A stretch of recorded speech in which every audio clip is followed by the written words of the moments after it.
Hai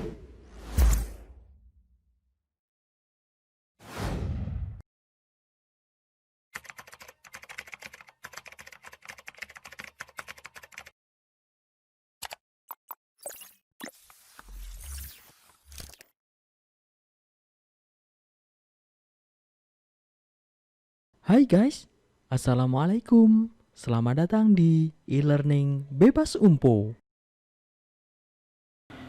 Bismillahirrahmanirrahim. Assalamualaikum warahmatullahi wabarakatuh. Kembali lagi di mata kuliah rekayasa perangkat lunak. Kali ini di bab yang baru, di materi yang baru, lanjutan dari komponen pemrograman berbasis objek. Yang kemarin kita telah mempelajari activity diagram, ya. Sekarang kita akan mempelajari tentang use case diagram. Oke, apa itu use case diagram? Nanti kita akan membahas lebih lengkap di dalamnya. Baik, sebelumnya sebentar. Oke, nah ini kompetensi kita dalam melaksanakan bab ini.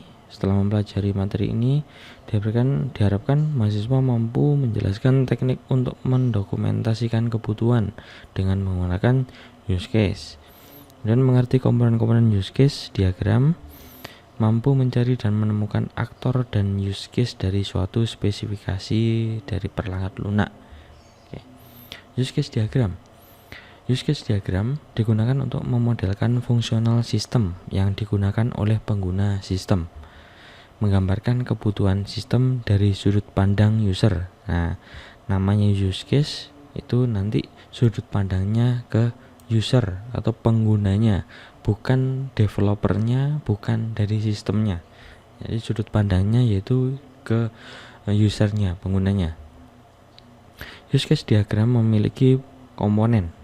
Yang pertama adalah sistem yang dikembangkan. Nah, nanti batasan-batasan sistemnya seperti apa.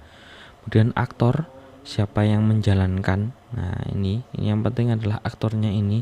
Jadi nanti aktor itu yang dimaksudkan dari user tersebut. Kemudian adalah use case-nya itu sendiri. Kemudian ada relationship atau hubungan antara aktor dengan aktivitas-aktivitas yang lain. Nah, contohnya adalah ini.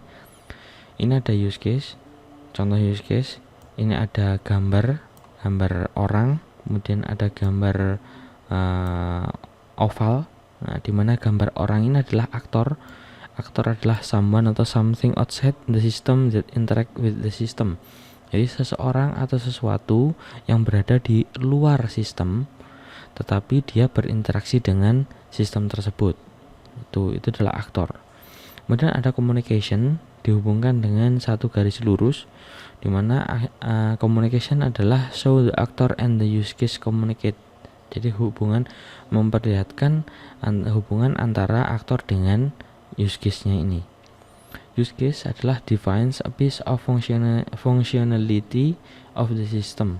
Nah, definisi dari beberapa pecahan piece atau bagian dari kinerja suatu sistem atau aktivitas dari suatu sistem. Ini adalah aktivitas. Use case specification, jadi nanti di setiap satu activity itu ada deskripsinya. Nah, seperti itu. Use case specification adalah basic flow of event, alternate flow, error flow, and subflow as appropriate. Jadi dalamnya ada alternative flow, ada basic flow, kemudian ada error flow, dan ada subflow. Itu definisi dari deskripsi spesifikasi use case. Nanti kita akan membahas itu apa saja dalam isinya. A use case description is a specification of interaction between a system and the actor in a use case. Jadi use case deskripsi tadi ya, yang ada deskripsinya itu merupakan spesifikasi dari interaksi antara sistem dengan aktor di dalam suatu use case. Setiap use case harus mencakup rincian apa yang harus dilakukan untuk memenuhi fungsionalitas. Seperti itu. Rincian fungsionalitas mencakup yang pertama fungsionalitas dasar, fungsionalitas alternatif, kondisi ketika error, dan keadaan atau kondisi yang harus dipenuhi sebelum use case dijalankan dan setelah use case selesai dijalankan, atau post project dan pra project. Atau post condition atau pra condition, seperti itu. Oke, template-nya yang ada di deskripsi use case itu, yang pertama adalah nama use case, kemudian adalah aktor yang memerankan atau yang menjalankan suatu aktivitas dalam use case, deskripsi singkat, kemudian ada precondition, flow of event, post condition, seperti itu. Precondition atau prakondisi menyatakan prasyarat apa yang harus ada sebelum use case dijalankan. Jadi kebutuhan dan aktivitas apa saja yang disiapkan sebelum aktor itu menjalankan suatu sistem. Precondition harus benar dan terpenuhi agar fungsionalitas yang dinyatakan dalam use case bisa terpenuhi. Post condition menyatakan apa yang didapat atau terjadi setelah use case dijalankan. Nah, setelah use case dijalankan itu apa yang terjadi, outputnya apa, seperti itu. Post condition merupakan kondisi yang akan benar atau terpenuhi setelah fungsionalitas dijalankan. Jika ada pilihan benar, maka sistem itu akan menyatakan kebenaran dari pilihan tersebut, seperti itu. Flow of event atau skenario menyatakan langkah-langkah dalam use case, bagaimana langkah-langkahnya ketika suatu aktor menjalankan satu aktivitas dari beberapa kegiatan di dalam sistem tersebut. Tuh. Ada deklaratif, time ordered dari sudut pandang aktor, kemudian dimulai atau diinisiasi oleh aktor yang memicu berjalannya use case. Good way to start. Bagaimana jalan yang terbaik untuk memulai? Use case dimulai ketika aktor aktivitas. Nah, ini ketika aktor itu sejajar dengan aktivitas. Nah, aktor mempunyai aktivitas. Use case dimulai dari hal tersebut.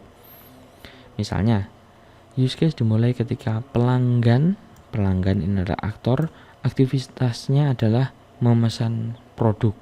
Nah, itu dimulai. Nah, saat itu use case sudah mulai dijalankan.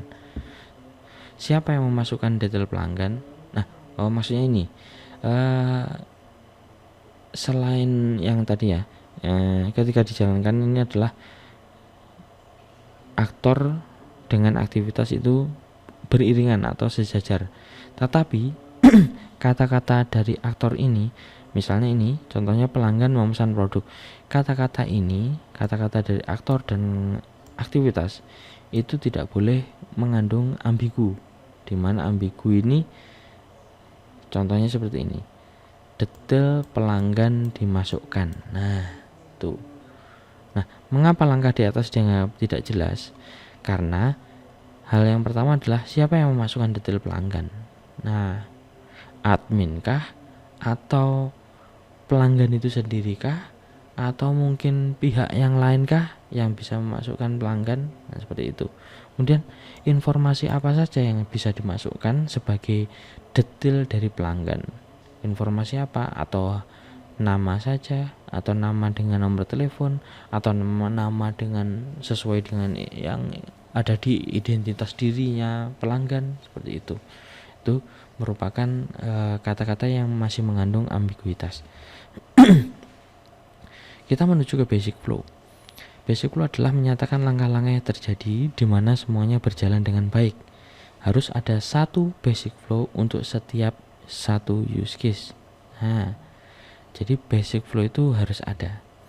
Berisi sederetan langkah tanpa ada percabangan if atau alternatif. Jadi satu langkah itu dimulai dari satu sistem sampai sistem itu selesai, tapi tidak ada percabangan. Maksudnya tidak ada percabangan itu kan kalau sistem itu ada percabangan jika error atau jika memilih dengan pilihan yang lain, enggak.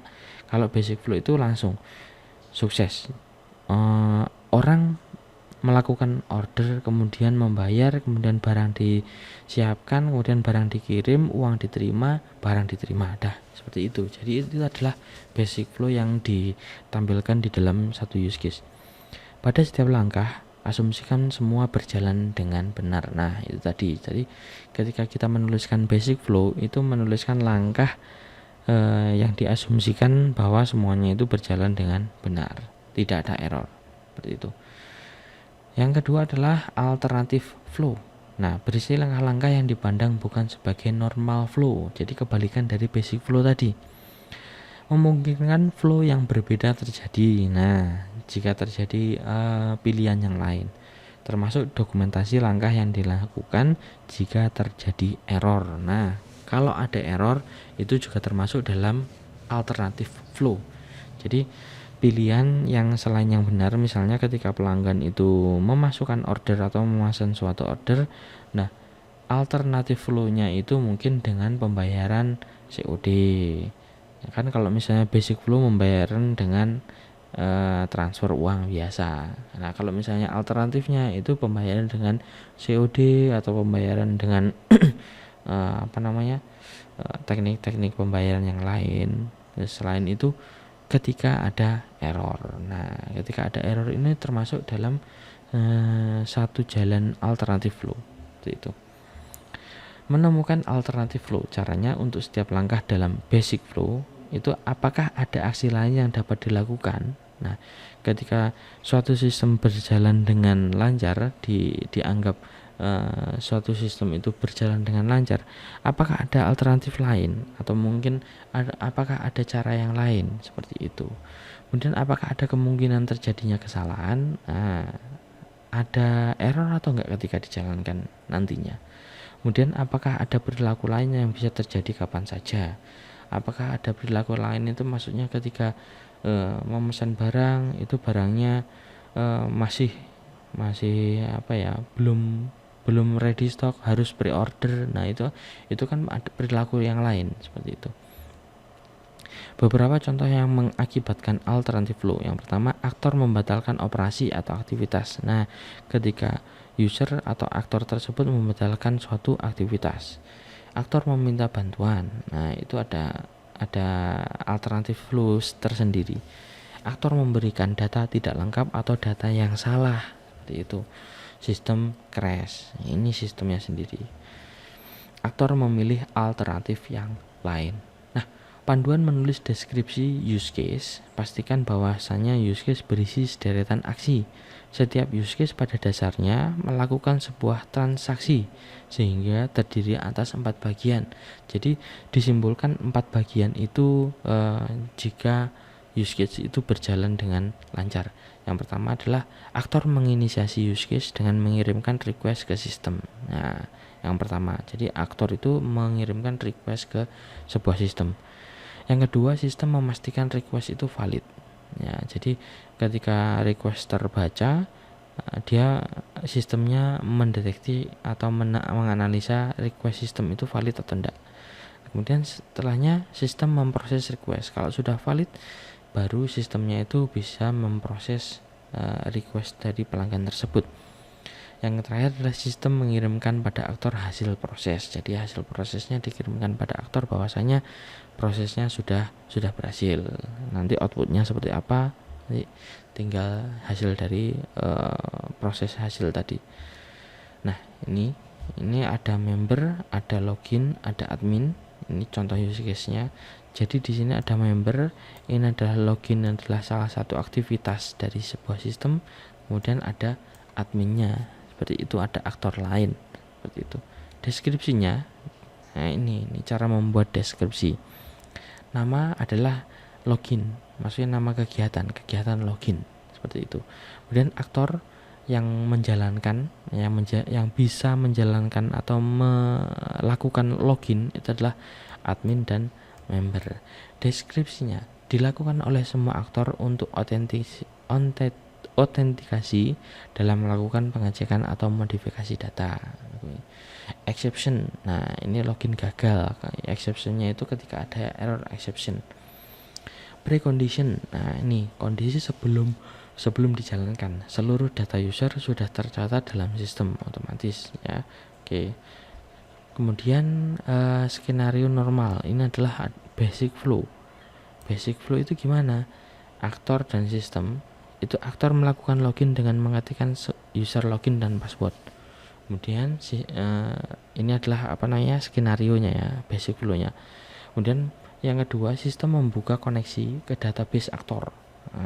Kemudian sistem melakukan autentikasi atau validasi user login dan password yang masuk. Maka setelah sistem mengecek dan benar authentication berhasil, aktor memasuki halaman utama dari sebuah sistem. Itu basic. Jadi basicnya itu dianggap berjalan lancar. Nah, ada skenario alternatif yang kita jelaskan tadi, yang saya jelaskan bahwasanya ada skenario yang pertama, aktor melakukan login, kemudian sistem membuka login, membuka koneksi ke database, kemudian melakukan autentifikasi dan validasi user login. Bila validasi gagal, sistem memberikan peringatan dan kesempatan untuk melakukan login kembali. Nah, ini adalah salah satu alternatif flow-nya. Nah, kemudian aktor kembali melakukan login, otomatis balik ke melakukan loginnya. Tuh, ini adalah skenario alternatif flow-nya. Kemudian yang terakhir atau yang paling bawah itu post condition. Aktor sudah masuk dalam sistem untuk melakukan pengecekan atau modifikasi data. Jadi ketika sudah melakukan login, post kondisinya ketika sudah melakukan login, aktor sudah masuk ke dalam sistemnya atau di halaman utama dari sebuah sistem. Kita menuju ke batasan sistem. Sebagai bagian dari pemodelan, batasan sistem atau boundaries of the system harus didefinisikan. Penetapan batasan menentukan mana yang berada dalam sistem dan mana yang berada di luar sistem. Bagaimana penetapannya? Penetapannya itu adalah aktivitas atau kegiatan apa yang perlu diotomasi dan mana yang manual. Jadi dipilah mana yang otomatis dan mana yang manual. Aktivitas atau kegiatan apa yang dikerjakan oleh sistem lain. Dan solusi yang diberikan berada dalam batasan sebuah sistem.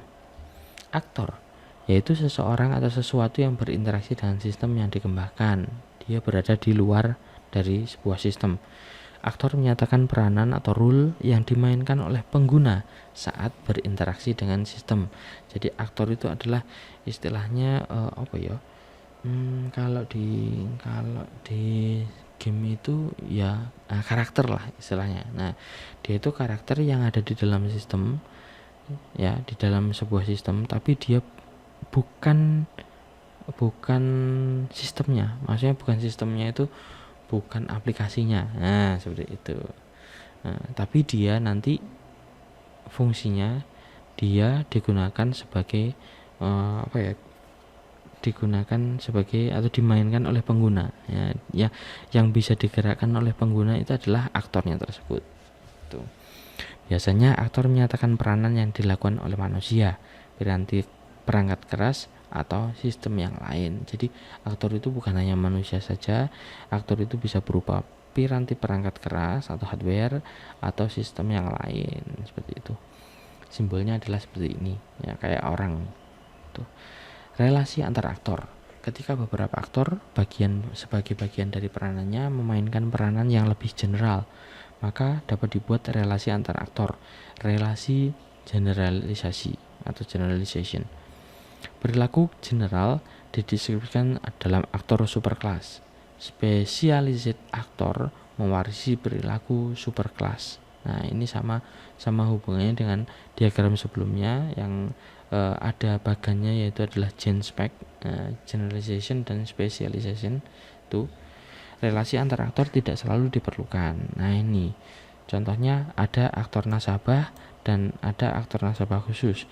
Jadi relasinya bukan ke bawah, tapi relasinya adalah ke atas, di mana nasabah khusus ini merupakan bagian dari nasabah secara umumnya. Seperti itu. Itu relasi antar aktor. Use case sudah kita ketahui di halaman depan tadi, yaitu perilaku yang ditunjukkan oleh sistem. Use case menggambarkan sekuen transaksi yang dilakukan oleh aktor dan sistem dalam pola sebuah dialog, atau digambarkan sebagai sebuah dialog seperti itu, menggambarkan apa yang dilakukan oleh sistem, bukan bagaimana sistem mengerjakannya. Jadi apa yang dilakukan oleh sistem seperti itu. Menyatakan perilaku lengkap yang dirasakan oleh aktor. Use case memenuhi goal aktor, selalu diinisiasi oleh aktor. Simbol yang ada di dalam use case adalah seperti ini. Ini adalah use case-nya. Tadi misalnya use case tentang login atau use case aktivitas tentang login. Nah, tadi deskripsinya seperti tadi. Nama use case itu. Relasi use case. Use case dapat diorganisir dengan menentukan relasi antar use case. Relasi use case itu adalah include, extend, generalisasi atau spesialisasi. Nah, include adalah base use case secara eksplisit menggunakan perilaku use case yang lain. Relasi ini digunakan untuk menghindari deskripsi yang sama secara berulang-ulang.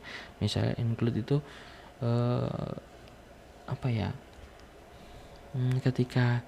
ketika login misalnya itu sudah include dari use case yang lain. Contohnya ada use case use case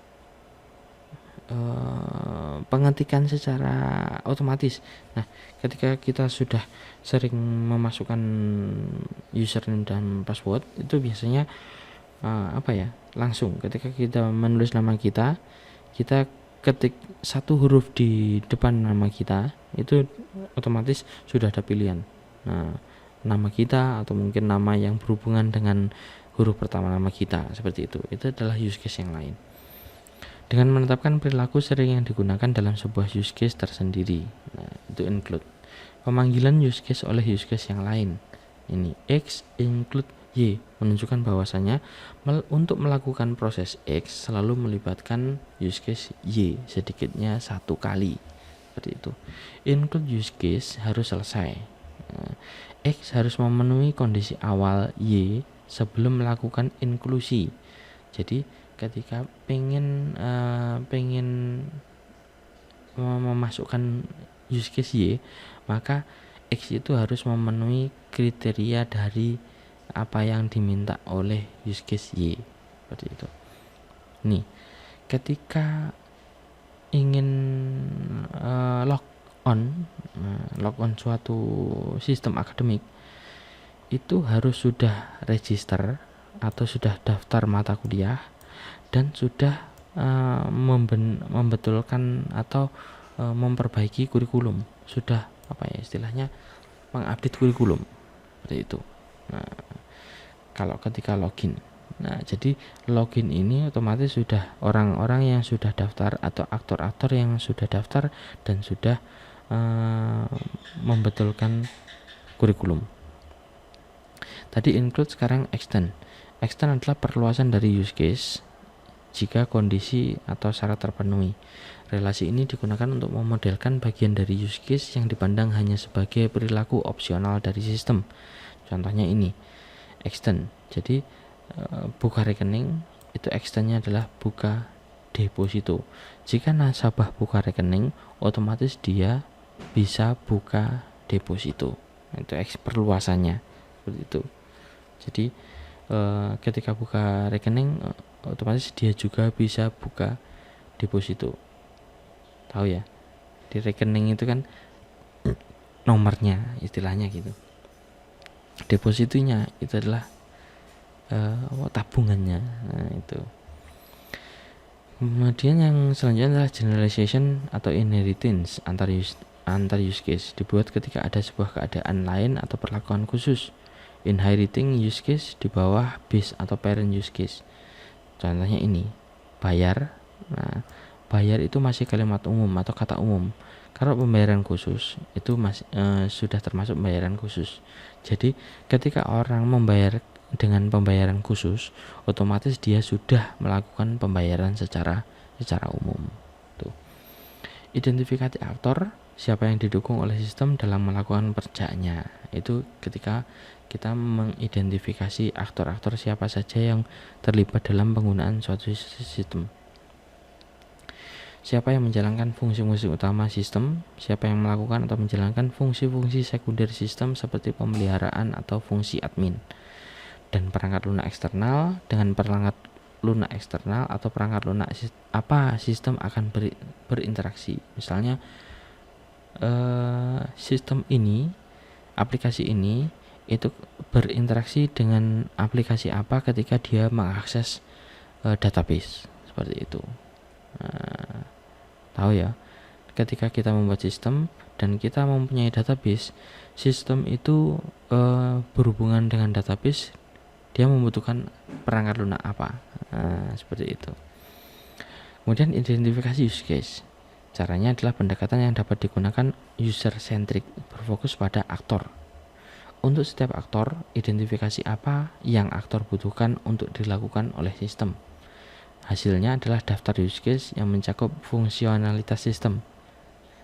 Nah, ini jadi dari identifikasi use case ini kalian akan diberikan tugas, yaitu menggambar satu use case saja, ya, satu use case saja, tapi selain login. Nah, jadi setelah login itu kalian apa? Misalnya satu sistem akademik tadi, setelah login otomatis mengambil mata kuliah, atau apa ya istilahnya, selain mengambil mata kuliah membayar, istilahnya membayar SKS atau tunggaan.